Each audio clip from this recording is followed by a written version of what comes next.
Last episode में हमने देखा था डेमन वर्ल्ड में हानशन को एक अजीब सी लड़की मिली थी जो एक शुराबी बन सकती थी और एक ह्यूमन भी बन सकती थी।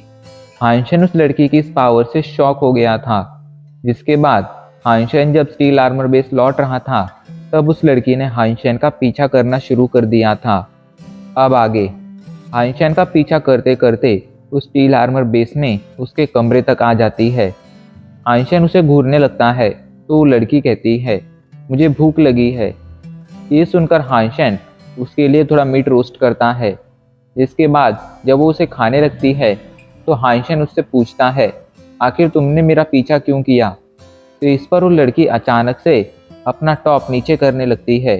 ये देखकर हानशन पहले उसे रोकने लगता है, लेकिन तभी वो लड़की हानशन को अपनी बैक दिखाती है। उसकी पीठ पर अभी के लिए 9 लाइफ कैट का सिंबल था। हानशन उस सिंबल को वहां पर देखकर शॉक हो गया था।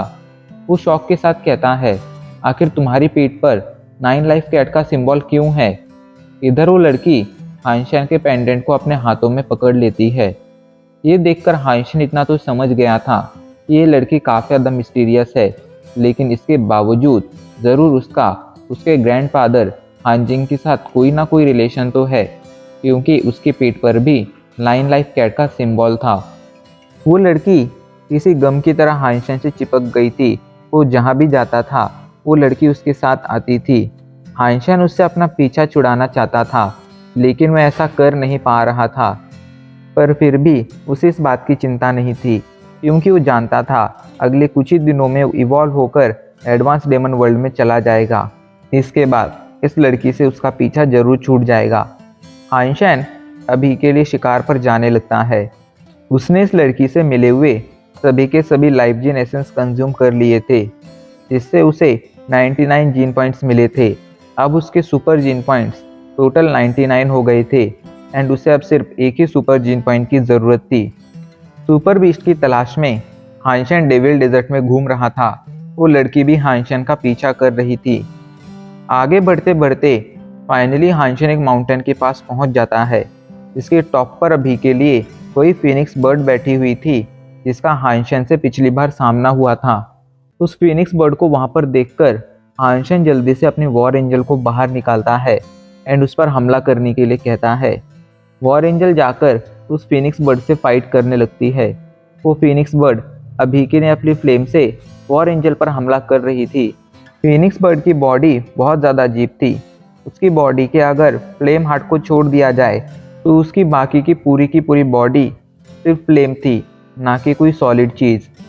वॉर एंजल उससे काफ़ी देर तक फाइट करती रहती है, लेकिन वो किसी भी तरह उस फ्लेम बर्ड को नहीं हरा पा रही थी। वो फिनिक्स बहुत ज़्यादा पावरफुल थी एंड उसकी फ्लेम्स वॉर एंजल को उससे दूर रख रही थी। हानशन के पास अभी के लिए अगर उसका सुपर पेट आर्मर होता तो हानशन उसे वॉर एंजल को पहना देता। इसके बाद वॉर एंजल को उसकी फ्लेम से डरने की ज़रूरत नहीं पड़ती। पर पिछली बार के ज़ीरो के हमले की वजह से उसका सुपर पेट आर्मर डैमेज हो गया था। हानशन इसी बारे में सोच रहा था, तभी उसके मन में एक ख्याल आता है, अगर ये लड़की सुपर पेट आर्मर को डैमेज कर सकती है तो शायद इस फिनिक्स बर्ड को भी हरा सकती है एंड इसे वो लाइफ जीन एसेंस वैसे भी नहीं चाहिए, तो ऐसे में वो लाइफ जीन एसेंस छीनने की भी कोशिश नहीं करेगी। यही सोचकर हानशन उसकी तरफ देखता है एंड कहता है, ज़ीरो, क्या तुम मेरी मदद कर सकती हो। हानशन आगे कुछ कह पाता इससे पहले ही जीरो जाकर उस फिनिक्स बर्ड से फाइट करने लगती है। वो तेज़ी से उस फिनिक्स बर्ड के पास जाती है एंड उसकी फ्लेम में हाथ डालकर उसका फ्लेम हार्ट बाहर खींच लेती है। फ्लेम हार्ट के बाहर आते ही वो फिनिक्स बर्ड गायब हो जाती है। वो फिनिक्स बर्ड की फ्लेम ज़ीरो को कोई चोट नहीं पहुंचा पाई थी। इससे हानशन समझ गया था कि ज़ीरो बहुत ज़्यादा पावरफुल है। ज़ीरो फ्लेम हार्ट हानशन के पास लेकर आती है। हानशन बहुत ही इजीली उसे क्रश कर देता है। फ्लेम हार्ट क्रश होती ही हानशन की पावर स्क्रीन पर नोटिफिकेशन आता है, आपने फ्लेम बर्ड को मारा है, आपको फ्लेम बर्ड की 20 सोल हासिल हुई है। 0 से 10 सुपर जीन पॉइंट्स हासिल करने के लिए इसका लाइफ जीन एसेंस कंज्यूम कीजिए, इसका मीट अवेलेबल नहीं है। इस नोटिफिकेशन के साथ हानशन बहुत ज़्यादा खुश हो गया था, पर अब उसे ये भी समझ आने लगा था कि उसे ज़ीरो से थोड़ा संभल कर रहना चाहिए। अगर वो फ्यूचर में पागल हो गई तो वो बहुत ही इजीली उसे मार सकती है। लाइफ जीन एसेंस कंज्यूम करने के बाद हानशन के सारे सुपर जीन पॉइंट्स कंप्लीट हो गए थे। अब वो पूरी तरह से तैयार था इवॉल्व होने के लिए। वो वहाँ से स्टील आर्मर बेस आ जाता है। इधर हमें स्पेशल टीम के हेडक्वार्टर को दिखाया जाता है, जहाँ पर उनके हेड जोंग अभी के लिए लोगों से बातें कर रहे थे। उनके पास बहुत सारे कॉन्ट्रैक्ट आए हुए थे, जिनमें उन्हें रिच फैमिली के बच्चों को प्रोटेक्शन देनी थी। एंड इस वजह से अभी के लिए वो काफ़ी ज़्यादा बिजी एंड परेशान थे। वो अभी के लिए अपना काम कर ही रहे थे, तब भी उनका असिस्टेंट उनके पास आता है एंड कहता है, अभी के लिए हमारे पास हमारे ही स्पेशल टीम में से एक इंसान की रिक्वेस्ट आई है। वो चाहता है कि फ्यूचर में जब उसकी बहन रेमन वर्ल्ड में आए तब हम उसे प्रोटेक्शन प्रोवाइड करें एंड उसे 4 तरह की बीस्ट सोल प्रोवाइड करें, वो भी स्केर्ड ब्लड रैंक की। ये सुनकर अभी के लिए उनके हेड थोड़ा गुस्सा हो गए थे। हेडजोंग गुस्से में कहते हैं, क्या तुम्हें दिख नहीं रहा है मैं अभी के लिए बिजी हूँ? तुम्हें अभी के लिए इन छोटे मोटे कामों के लिए मुझे डिस्टर्ब नहीं करना चाहिए। जाकर उसका ऑफर एक्सेप्ट कर लो एंड उसे कह दो कि हम उसकी बहन को प्रोटेक्शन ज़रूर प्रोवाइड करेंगे। ये सुनकर असिस्टेंट कहता है, हाँ मैं ऐसा कर दूंगा, लेकिन उससे पहले आप एक बार उसका पेमेंट तो देख लीजिए। ये तो देख लीजिए उसने पेमेंट में क्या दिया है। ये कहकर वो जल्दी से हेड को अपने पास मौजूद उन 20 सोल की लिस्ट दिखाता है जो उसने पेमेंट के तौर पर दी थी। जब हेड जोंग उस लिस्ट को देखते हैं तो उनकी आंखें खुली की खुली रह जाती हैं। वो शौक के साथ पढ़ते हुए कहते हैं, स्केर्ड ब्लड रैंक की halo beast soul, scared blood rank की position beast soul, scared blood rank की ट्रांसफॉर्मेशन बीस्ट सोल। अभी के लिए ये सुनकर और ये पढ़कर वो शौक में चले गए थे।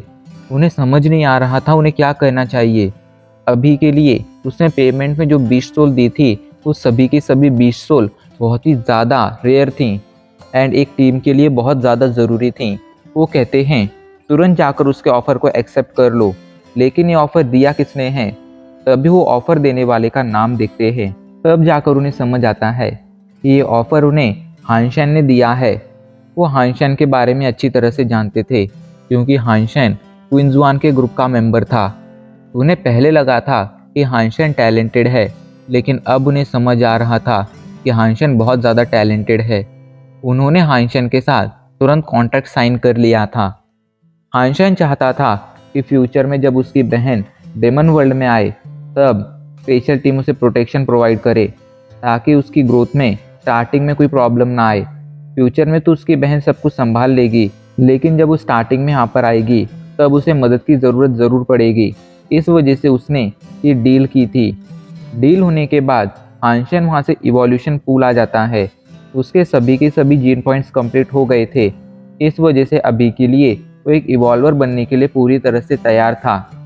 कोई इंसान डायरेक्टली इवोल्यूशन पूल में जाकर इवॉल्वर इसलिए नहीं बन सकता था, क्योंकि अगर कोई नॉर्मल इंसान इवोल्यूशन पूल में एंटर करता तो इवोल्यूशन पूल में मौजूद बहुत ही पावरफुल एनर्जी की वजह से उसकी बॉडी उस एनर्जी को संभाल नहीं पाती एंड उसकी बॉडी तुरंत डिस्ट्रॉय हो जाती।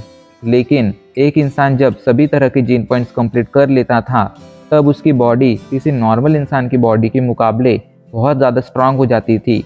ऐसे में वो आसानी से इवोल्यूशन पूल की एनर्जी को संभाल सकता था एंड इवॉल्व होकर अपनी पावर बढ़ा सकता था। हानशन इवोल्यूशन पूल में जाता है एंड जब वो इवॉल्व हो जाता है तो वो काफ़ी ज़्यादा रिफ्रेश फील करने लगता है। अभी के लिए उसकी बॉडी के अंदर से सारी की सारी इम्प्योरिटीज़ गायब हो गई थी। उसे ऐसा लग रहा था कि उसका एक नया जन्म हुआ है एंड अभी के लिए वो बहुत ज़्यादा पावरफुल फील कर रहा था। इवॉल्व होने के बाद वो अपनी पावर स्क्रीन चेक करता है, जिसके बाद उसे पता चलता है कि वो एक इवॉल्वर बन चुका है। इस वजह से उसका लाइफ स्पैन अभी के लिए 100 साल और बढ़ चुका है। साथ ही साथ उसे एम्परर स्पिरिट नाम की एक सुपर बॉडी भी मिली है। आज तक ये सुपर बॉडी किसी को नहीं मिली थी, इसलिए हानशन सोच में पड़ गया था कि आखिर ये सुपर बॉडी क्या है एंड किस काम आती है, पर उसके पास अपने इन सवालों का कोई जवाब नहीं था। हानशन वहाँ से सीधा स्टील आर्मर बेस के अपने कमरे में आ जाता है। अभी के लोग काफ़ी ज़्यादा परेशान था। उसने सभी चीज़ों का इंतज़ाम पहले कर लिया था, लेकिन उसके सामने अभी के लिए एक बहुत बड़ी समस्या थी कि आखिर वो किस तरह अपने पास मौजूद इस ब्लैक क्रिस्टल को जिसे खिलाकर वो किसी भी तरह के बीस्ट को एक सुपर बीस्ट, स्केलेटल रैंक का बीस्ट बना सकता था। उसे अपने साथ एडवांस डेमन वर्ल्ड में कैसे लेकर जाए। उसके पास अभी के लिए कोई और रास्ता नहीं था। यही सोचकर वो जल्दी से उस क्रिस्टल को निगल जाता है, लेकिन उसे निगलने के बाद भी आइंस्टाइन को कुछ अजीब फील नहीं होता है। जिसके बाद वो तुरंत स्कैनिंग डिवाइस के पास जाता है एंड अपनी पूरी बॉडी स्कैन कर कर देखता है, लेकिन स्कैन करने के बावजूद उसकी पूरी बॉडी में वो ब्लैक क्रिस्टल कहीं नहीं था। आइंस्टाइन अभी के लिए परेशान हो चुका था कि आखिर वो ब्लैक क्रिस्टल गया तो गया कहाँ। पर तभी उसे अपने सी ऑफ सोल में थोड़ी मूवमेंट दिखाई पड़ती है। सभी तरह की बीस्ट सोल एक इंसान के मन के एक स्पेसिफिक एरिया में रहती थी एंड उसे एरिया को सी ऑफ सोल कहा जाता था।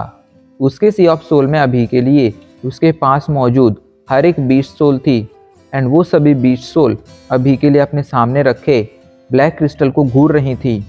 आइंस्टाइन ये देखकर शॉक हो गया था कि ब्लैक क्रिस्टल को खाने के बाद वो ब्लैक क्रिस्टल आइंस्टाइन के पेट में नहीं बल्कि उसके मन में मौजूद सी ऑफ सोल में गया है। अचानक से उसके मन में ख्याल आता है एंड वो मन ही मन सोचते हुए कहता है, क्या बीस्ट की तरह इन बीस्ट सोल को भी क्रिस्टल खिलाया जा सकता है। अभी वो अपने इस ख्याल के बारे में सोच ही रहा था, तभी वो देखता है कि वॉर एंजल सभी के सभी बीस्ट को पीछे छोड़कर खुद आगे बढ़ती है एंड अचानक से उस क्रिस्टल को खा लेती है। ये देखकर आइंस्टाइन समझ गया था कि उसका डाउट बिल्कुल सही था। बीस्ट सोल भी इस क्रिस्टल को खा सकती थी। क्रिस्टल खाने के बाद वॉर एंजल अपने इवोल्यूशन के लिए चली जाती है। वहीं ये सब देखकर आइंस्टाइन मन ही मन सोचते हुए कहता है, मुझे इतना ज़्यादा रिस्क लेने की आखिर क्या ज़रूरत थी। मैं सिंपली किसी भी बीस्ट सोल को बाहर बुलाकर उसे एक क्रिस्टल खिला देता एंड उस बीस्ट सोल को वापस अपने सी ऑफ सोल में भेज देता। भला मुझे इतना ज़्यादा परेशान होने की क्या ज़रूरत थी। अपनी नासमझी पर वो थोड़ा हंसता है। जिसके बाद आइंस्टाइन वहाँ से सीधा सर्टिफिकेशन हॉल आता है एंड वहाँ पर अपना रजिस्ट्रेशन एज अ स्केलेटल इवॉल्वर कराता है। वहीं जब वहाँ मौजूद ये सभी सुनते हैं तो सभी लोग शॉक में चले जाते हैं। उन्हें भरोसा नहीं हो रहा था कि एक 25 साल से कम का लड़का एक स्केलेटल इवॉल्वर बनने में कामयाब रहा है। सर्टिफिकेशन हॉल के लोग आइंस्टाइन को टेस्ट के लिए लेकर जाते हैं, जहाँ पर वो उसका टेस्ट लेते हैं एंड कंफर्म होने के बाद उसे एज अ स्केलेटल इवॉल्वर रजिस्टर कर देते हैं। अब उसके सभी काम हो चुके थे, वो इवॉल्व हो चुका था, उसका सर्टिफिकेशन हो चुका था, साथ ही साथ उसके ब्लैक क्रिस्टल की प्रॉब्लम भी सॉल्व हो गई थी। मतलब अब बारी थी उसके एडवांस डेमन वर्ल्ड में जाने की। आइंस्टाइन वहाँ से टेलीपोर्टेशन डिवाइस के पास आ जाता है। अभी के लिए वो भगवान से प्रे कर रहा था कि एडवांस डेमन वर्ल्ड में वो किसी ह्यूमन बेस में ही टेलीपोर्ट हो। लो डेमन वर्ल्ड में सिर्फ बीस्ट हुआ करते थे, लेकिन एडवांस डेमन वर्ल्ड में बीस्टों के साथ साथ स्पिरिट नाम का भी एक क्रिएचर होता था। स्पिरिट देखने में ह्यूमन जैसे होते थे, लेकिन वो ह्यूमंस नहीं होते थे। वो बहुत ज़्यादा पावरफुल हुआ करते थे एंड वो 4 रैंक्स में डिवाइडेड थे। पहली थी वेटर, दूसरी थी नाइट, तीसरी थी एरिस्टोक्रेट एंड चौथी थी रॉयल। ये स्पिरिट्स ह्यूमंस एंड बीस्ट के साथ कॉन्ट्रैक्ट साइन कर सकती थी, जिसके बाद उस ह्यूमन और उस बीस्ट को उस स्पिरिट की हर एक बात माननी पड़ती थी। एडवांस डेमन वर्ल्ड की एक aristocrat spirit advance demon world के एक म्यूटेंट रैंक के क्रिएचर से ज़्यादा पावरफुल हुआ करती थी। उनके पास अपना एक ग्रुप हुआ करता था जिसमें कई सारे बीस्ट हुआ करते थे। एरिस्टोक्रेट स्पिरिट के ग्रुप में अक्सर कई सारे म्यूटेंट रैंक के बीस्ट हुआ करते थे, लेकिन वो स्केलेटल रैंक के बीस्ट से कम पावरफुल होती थी। वहीं रॉयल स्पिरिट एक स्केलेटल रैंक के बीस्ट से ज़्यादा पावरफुल हुआ करती थी। ऐसे में उसके ग्रुप में कई सारे स्केलेटल रैंक के बीस्ट हुआ करते थे। ये स्पिरिट्स अक्सर अपना एक अलग शेल्टर बनाया करती थी, जिसे स्पिरिट बेस कहा जाता था।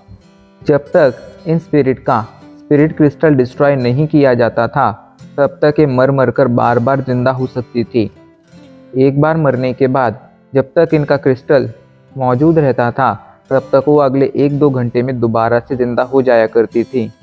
ऐसे में अगर किसी ह्यूमन को इनका शेल्टर मतलब स्पिरिट बेस हासिल करना होता था, तो उसके लिए उन्हें पहले जाकर स्पिरिट से फाइट कर कर उसे मारकर उसका क्रिस्टल डिस्ट्रॉय करना होता था।